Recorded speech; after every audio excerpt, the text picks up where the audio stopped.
हा जो निखळपणा आहे, मानवी नातेसंबंधांच्या मधला, हा अ, कदाचित त्यावेळेस लोकसंख्या कमी असल्यामुळे असेल, परंतु आपली मुलं-मुली ज्या परिसरात वावरतात, त्यांच्या त्या कुटुंबियांशी सुद्धा आई-वडिलांशी सहजच संपर्क जुळत होता आणि त्यामुळे ज्याला आपण त्या पौगंडावस्थेतलं आकर्षण किंवा अपकर्षण हे काहीही झालं नाही.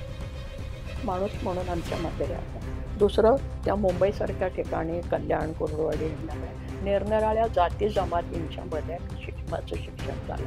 म्हणजे आता कल्याणला आणि मुंबईला तर मुसलमान, दाक्षिणात्य, ख्रिश्चन अशी सगळी मुलं-मुली आमच्या वर्गात असायच्या. म्हणजे अजूनही मला आठवतंय सुब्रह्मण्य मुरलीधर एक होता दक्षिणेकडचा, एक अल्बर्ट बाप्टिस्टा होता, एक विद्वांस म्हणून होते. तेव्हा अशा सर्व जाती-जमातींच्या मुला-मुलींच्यामध्ये, माणसांच्यामध्ये बरं आम्ही राहायचो ते रेल्वेमध्ये असल्यामुळे त्या चाळीमधनं सर्व जाती-जमातींची माणसं असायची. त्यामुळे मित्रमैत्रिणी असायच्या. म्हणजे इयत्ता 6वी-7वी पासून माझ्या इस्लाम आणि ख्रिश्चन मित्रमैत्रिणी होत्या. त्या असता काय येतं.